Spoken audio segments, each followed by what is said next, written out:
Money Radio, discussing the business of making and spending money. Hello, you're welcome to today's edition of Money Radio on Leadership Podcast. Money Radio brings you the latest developments in Nigeria's business and economy cycles and issues of businesses around the world.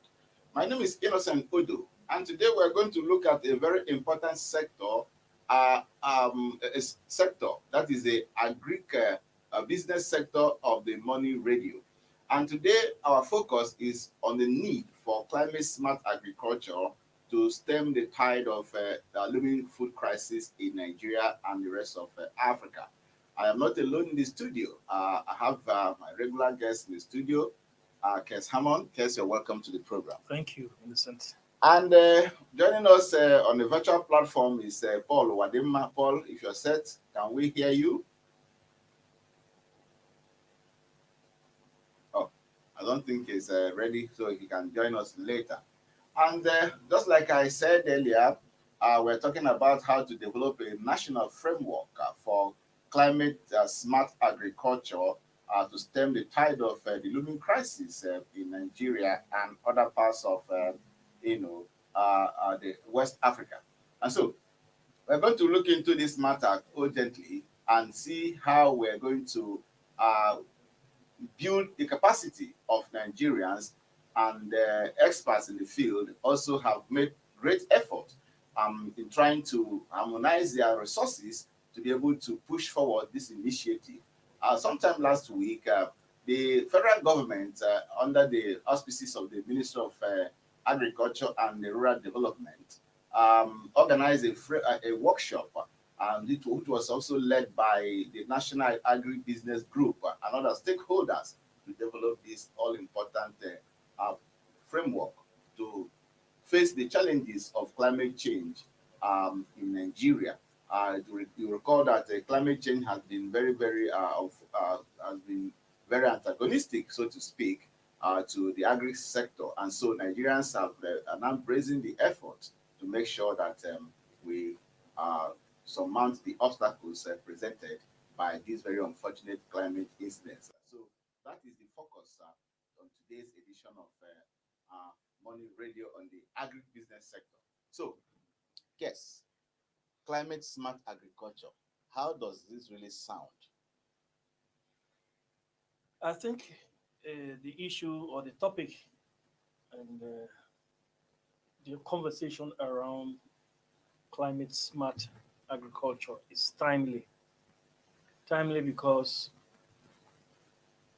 you don't need to be told, but the evidence is all around us that climate change is beginning to affect food production. You go to the north, to the south, everywhere it is having an effect. Let's start from the north. You know, climate change is one of the major effects of climate change is desertification. Yes. We are having less rainfall in the north. And of course, Nigeria is a unique country because in this one country, we are having those two effects. Now, in the north, we are having desertification or less rain. Yes. That is an impact on climate change. Well, we don't have enough time to state how it works, but let's look at the impact for now. So in the south, on the other hand, you're having floods. It's the same effect of climate change. So on both ways,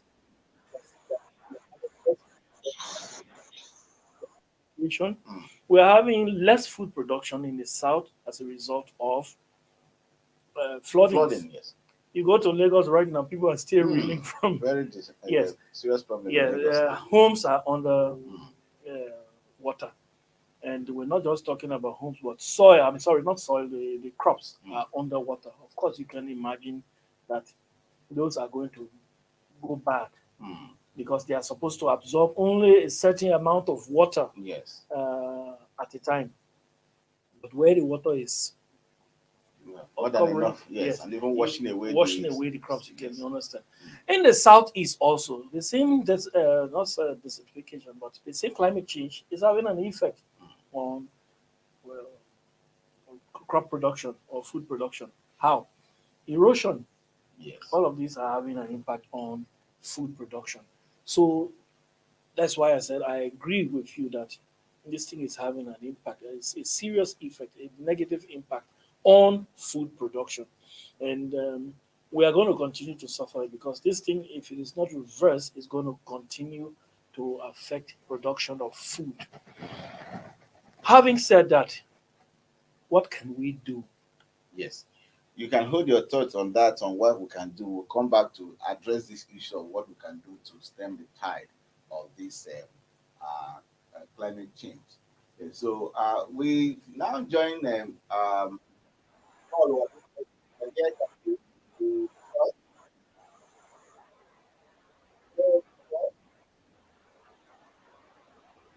I can hear you very clearly. Okay, can you hear me now? Okay, I can hear you now.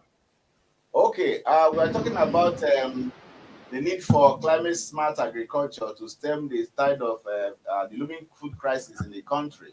And so Nigerian experts had actually gathered last week where they have brainstormed on the possible way to raise a national framework to address the issue of climate change related impact on food production. What is your take on that? Thank you for this question and also for having me. One of the impacts of climate change is that it has caused reduction in crop yields. It has caused the nutritional quality of foods, especially major cereals, to reduce. And it has also lowered livestock productivity. Why is this so? The climate impact as a result of variation in weather and climates, which were affected as a result of excess carbon emission in the atmosphere, has resulted to a situation where the nutritional value of cereal crops have reduced drastically, and the capacity of the soil to yield maximum output has also been drastically reduced. You know that one of the causes evidence of climate change is that increase in drought situation, desertification, variation in weather and climate. Even the planting seasons have been adjusted as a result of all these changes. This has altered even the chemistry of food crops that are planted. As a result of this, Nigeria and the rest of the world are worried about food productivity, which climate has impacted negatively on in terms of productivity, in terms of quality of food, in terms of accessibility to food. So the main issue now is it has to do with adaptability. Now we're talking about climate adaptation. We are talking about climate adaptation. When you are talking about climate adaptation, it means now that we are having these climate extremes facing us, what do we do to be able to remedy the situation? It means that the country have to invest in climate adaptability. I don't know what the workshop you are talking about was all about generally, but I know that they must have discussed how to adapt to the climate situation so that we can still be able to produce the cereals that we need, the food that we need at a level that we will be able to meet our growing population, while at the same time reducing carbon emission so that we do not, in the process of agricultural production, exacerbate the climate stress by emitting more carbon dioxide in the process of our growing food. I assume that that is what they discussed. And if that was the case, it means whatever knowledge they have to be passed down to the local farmers in the villages. Nigeria is generally an agrarian society, but the food we eat in Nigeria, majority of the foods we eat in Nigeria are basically by smallholder farmers. So any adaptation of climate change to our agricultural productivity must make sure that this information trickles down to the local farmers, the smallholder farmers, who are the major suppliers of the food we eat in Nigeria. Because most of the food we eat in Nigeria, the ones that are not imported, they are produced by smallholder farmers. Nigeria is not known for large-scale farming. Of course, in recent time, a lot of people are beginning to invest in large-scale farming, either through support by government or through loans by banks or some specialized banks like agricultural bank, giving some people funding to engage in this kind of agriculture. But generally, the food we eat in Nigeria are basically produced by smallholder farmers. So if you want to teach farmers how to grow food that could be able to beat the challenges caused by climate change impact, then they must have a way of reaching out to these grassroots farmers, the smallholder farmers. And that also takes me to a situation that may require that the passage of this information must be done in local languages, because you can't stay in five-star hotels, hold workshops on how to address the issue of climate change impact on agricultural productivity, and then you disperse from there. You must find a way of communicating this information. It's a technical information, but it can be simplified so that the average farmer, smallholder farmer in Abakaliki, in Kutigi, in Yenagoa, in Sokoto villages will be able to understand what you are talking about. Because knowledge without applicability makes no sense. That is my take on this for now. Okay, thank you for your contribution, Paul. We will come back to you in a short while to also get more contribution from you. Back to the studio, Kes. Now, the program that we talked about here was actually organized by the Nigerian AgriBusiness Group, and in collaboration with the Federal Ministry of Agriculture and Rural Development, with other stakeholders. And it is now being supported by the Bill Gates Foundation, and it's actually meant for, just like you said, smallholder farmers, to give them orientation on how to ensure that there are some harmful practices, that they have been, practicing over the years that are actually detrimental to the production process. And so they have to now key into the new system that is climate oriented, smart climate that is oriented to this climate smart process, which in fact is actually more productive with lesser effort. So, but the question has always been, what kind of procedure would guarantee success in a system like Nigeria, where reaching out to the farmer sometimes might be a very difficult thing to do, because sometimes you hear conferences being held in big hotels and big conference halls, and the dissemination of that information, the practicality of that particular information, as important as it may be, will become even difficult while trying to make it a practical reality.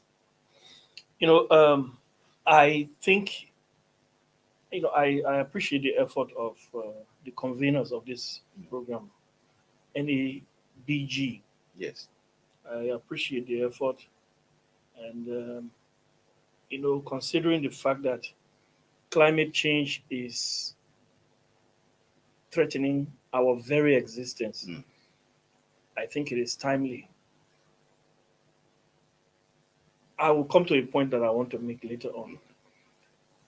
There is this agency of government which I hardly hear about, and I think that agency of government should be heard about or should be on the news virtually every week, Mm. which I hardly hear about. What agency is that? That is the National Orientation Agency, NOA. NOA. I don't know what they are doing really, because I think when it comes to orientation, they should be at the forefront. They should be. I wonder if they were even invited at the program. Mm. Were they? I didn't see any sign of NOA there. Now, you see, when it comes to orientation, these are the people that are supposed to be the link between policymakers and policy implementers. Yes. Yes. So they seem not to be there. I know of people who work in the National Orientation Agency. I don't know what they do. Mm. Having said that, Maybe there's the staff of funds. But on a serious note, they're actually supposed to have units in every government in every agency, yes, where the programs of those agencies are packaged in such a way that they now explore their expertise to be able to disseminate that information. yes.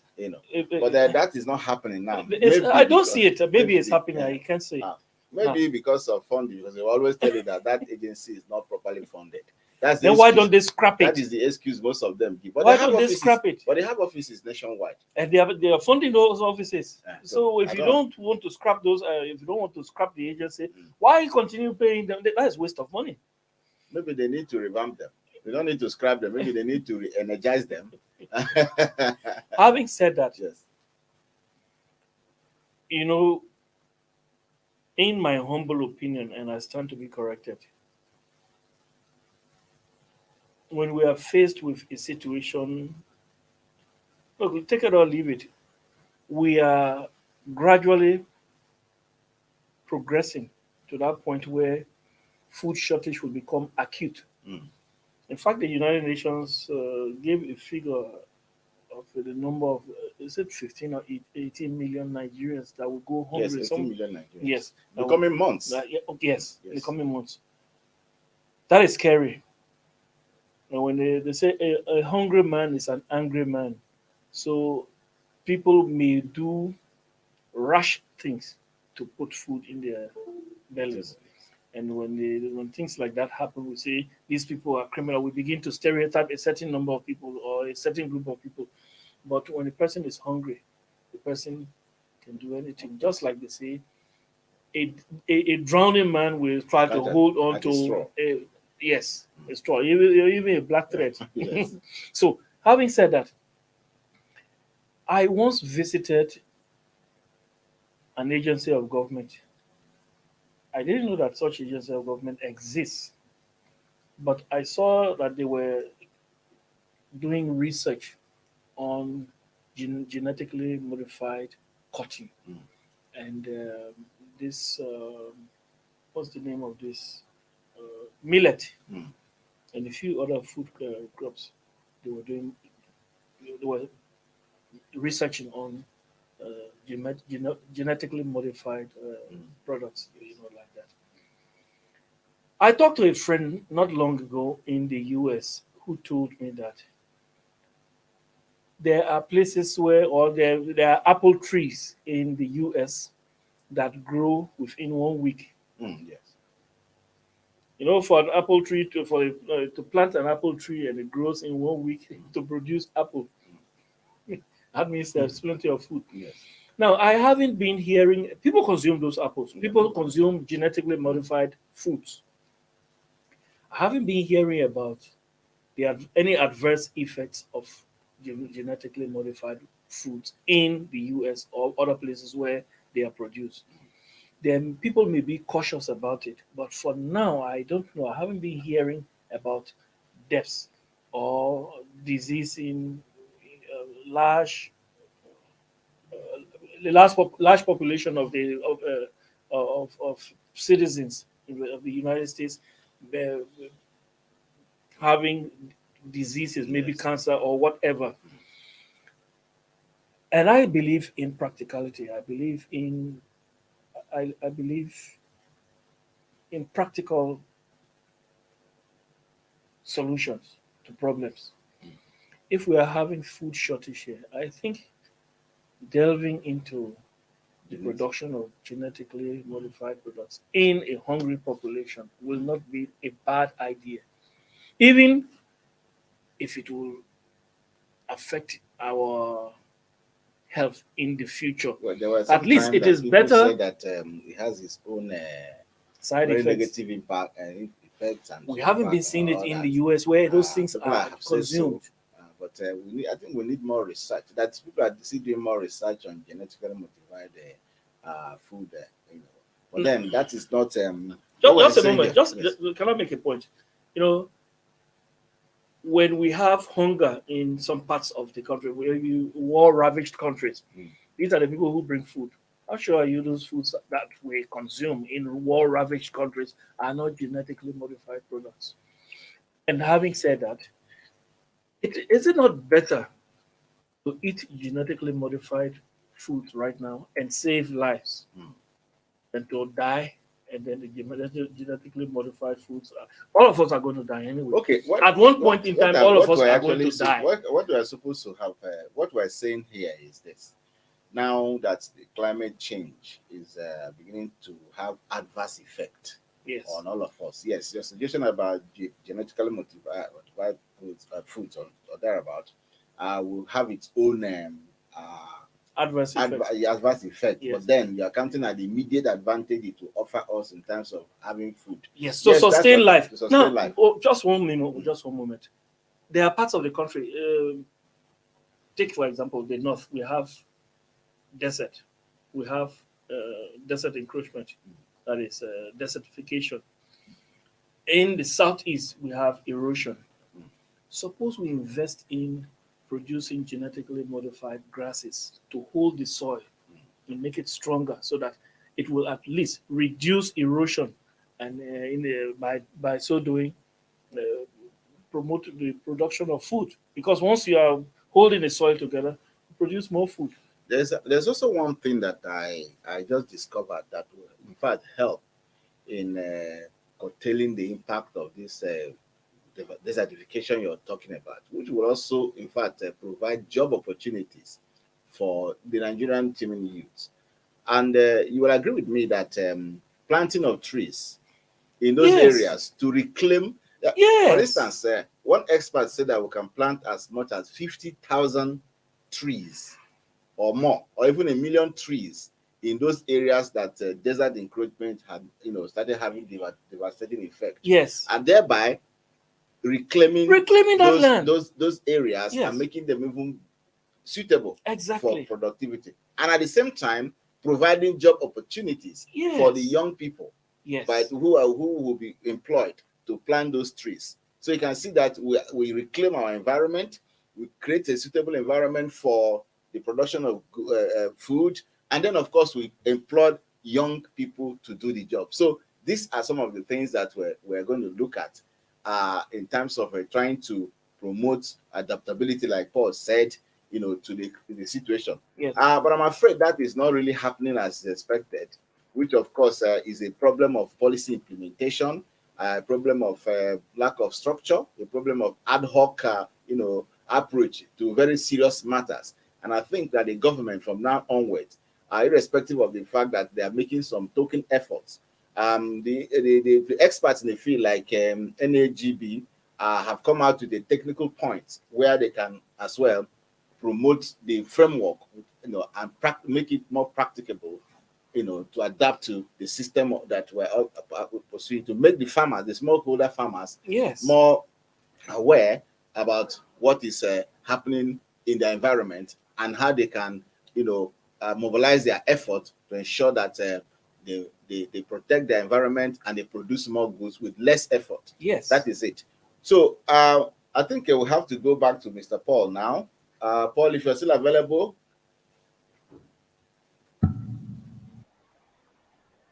I'm still here.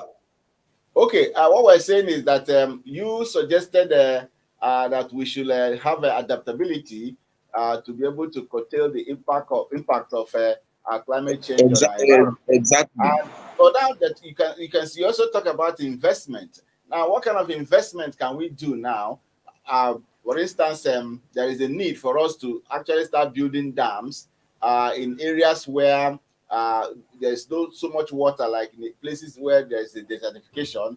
And of course, trying to, in fact, like some have suggested, plant more trees in areas where desertification has actually made very negative impact on them, trying to reclaim those areas, make them more suitable for farming, and then by so doing also employ thousands of young people, in the land.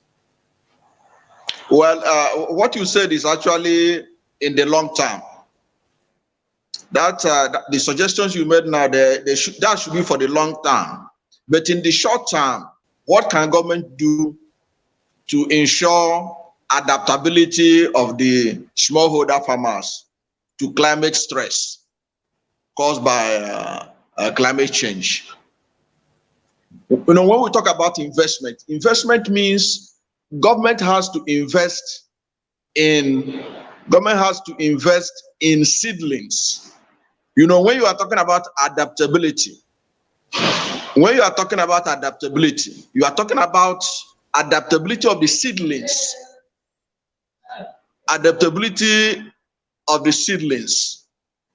to climate change.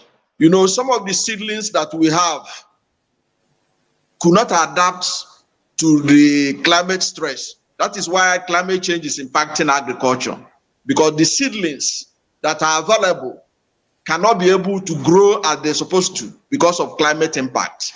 So government have to invest in quality seedlings. Of course, we have research institutes that should carry out research that can produce seedlings that are drought resistant, that are able to adapt to variations in rainfall patterns in the country. So seedlings and quality of seedlings are some of the areas that government need to do investment.